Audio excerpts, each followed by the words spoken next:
I'm Glenn Heschker from Seneca College Television Broadcasting Program. With me, Kyle Francis. How's it going, Kyle? Good, Glenn. How are you? Doing very well. Welcome. Thank you. It's been a while since I've been in this room. You travel all the way down here from Barrie just to see us? Yeah, thanks for telling everybody. Yes, I'm from Barrie. There's nothing wrong with Barrie. No, we have a nice little operation up there. Actually, you have a really cool operation. You guys are sort of like the central thing in Barrie, aren't you? We're pretty much the only game in Barrie outside of producing videos for chiropractors and dentists. We're the only game in town. Okay, so what do you do? What do you guys do there? Well, Tell me what's the company name and. I work for a company called Brainpower Studio. I'm a subcontractor. I'm sort of our in-house director of photography and technical producer, I guess. With the limited amount of money that we have access to, I try to make magic. My business partner Justin, he owns an Red Epic and a Red One, and we're slowly building a little arsenal of lights. And yeah, we shoot TV shows and movies, mostly for kids, but we do have a horror movie coming up in May or June, July. Who knows? Cool, excellent. And is this stuff you guys write your own, or you bring people in? People find you? We sort of have a unique operation. Everybody at the company is very much a jack of all trades. Our VFX supervisor, Keith Cooper, he's also our lead writer, and he's been comic relief in 3 of our 4 movies so far. Justin, who owns and runs the studio, is also the company's in-house director. He owns the cameras as well. I do DPing for our TV shows and our occasional movie, but I also run the technical side of the business, making sure that we have the lights and the sandbags and the stands when we can free up a little bit of money to buy stuff. I also do some small managerial stuff with the company, recruiting students. We've recruited a few students out of Seneca to come out and PA for us. We always like to come back in here and dip into the talent pool. So see what new things are happening and what we're doing. Yeah, so like I said, it's a very unique operation. I mean, in most cases in this business, projects you're dealing with subcontractors. People come out for a one-off for your project, and then you part ways, and you may never see them again. In our case, we have a unique opportunity to do a lot of Monday to Friday, 9 to 5, in between bigger shows and projects.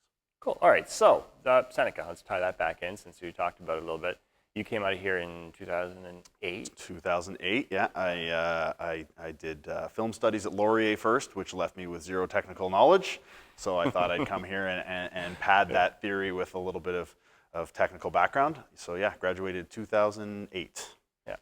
And what was the progression to be where you are now?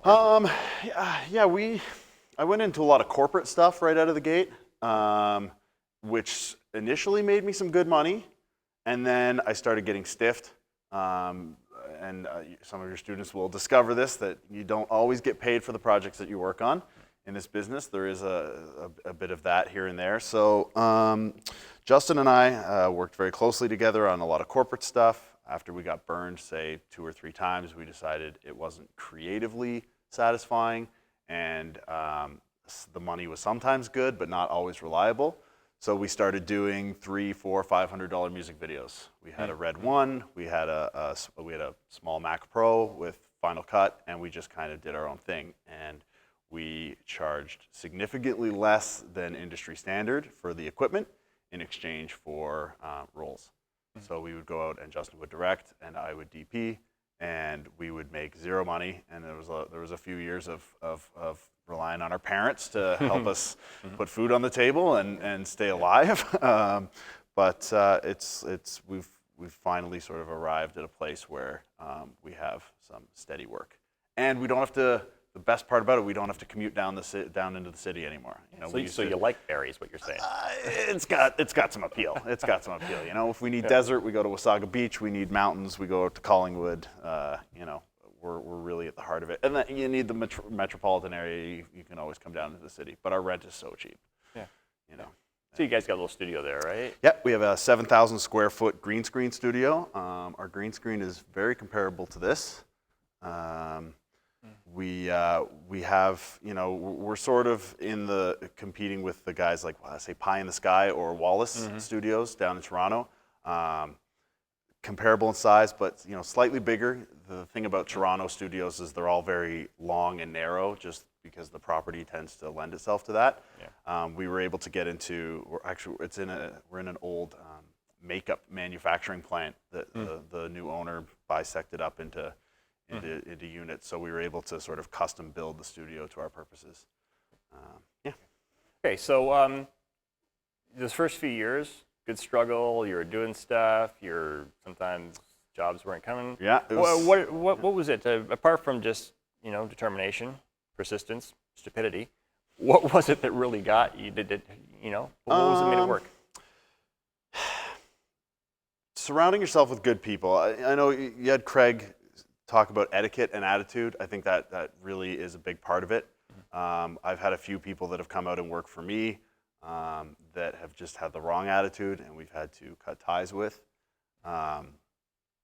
Being positive, being enthusiastic.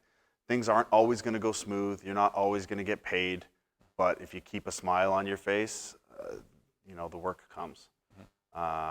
Etiquette really is a big part of it. My advice for a lot of your students, if they are going to be going into the production world, is to volunteer and get out there. Volunteer as a PA on something relatively large, where you can sort of learn the etiquette, because it is a big part of it. Where to stand, what to say, when to speak up, when to not speak up, how to wrap cable. I'm sure they all got crash courses on that in the first day. But it is a tough business, and you're going to have to be ready for speed bumps. For sure. Cool. I guess your progression, your personal progression through this, and what was I was going to ask? Where'd you intern when you came out? I worked for a company called Seton Media. They did. I guess they got their start doing training videos for Honda. They had clients like they had a couple of medical companies that they worked for. I was mainly doing really, really dry, terrible corporate stuff. Right. Out of that, though, I guess so that would have been my internship. I got paid pretty well for that internship. Cool. But out of that, I moved into I was shooting a fishing TV show for a while, which wasn't great because I hate fishing. Just loathe fishing. That was like the worst thing for me. The only thing worse than fishing is shooting somebody fishing. Yeah, right. And shooting someone who's not particularly good at fishing. That was the worst part, I get out there on the water for 8 hours so we can catch 3 fish. Yeah. Give me a break. But then I went into for a while. I shot a motorsports travel show. That was pretty interesting. I got to see some cool things, do some travel. I had a lot of friends that traveled out of school, and went to South Korea to teach English, or they went to Kuwait to teach English, and I always told myself I wasn't gonna pay for myself to travel, because eventually someone was gonna pay me to go somewhere with a camera on my shoulder. And absolutely. Sure enough, it happened. Yeah. So. Good stuff. Good. Well, great, man. Good talking to you. Yeah, it's good to have you back, and I'm glad things are working well, and you've seen the upward progression. But I guess that's just how the business goes. Eh? Yeah, it's tough, and people are obviously probably worried because the Canadian dollar is taking a little dip right now. But that's the kind of thing that brings those American companies up to shoot. So good for us. Excellent. Thanks, Kyle. Weather the storm.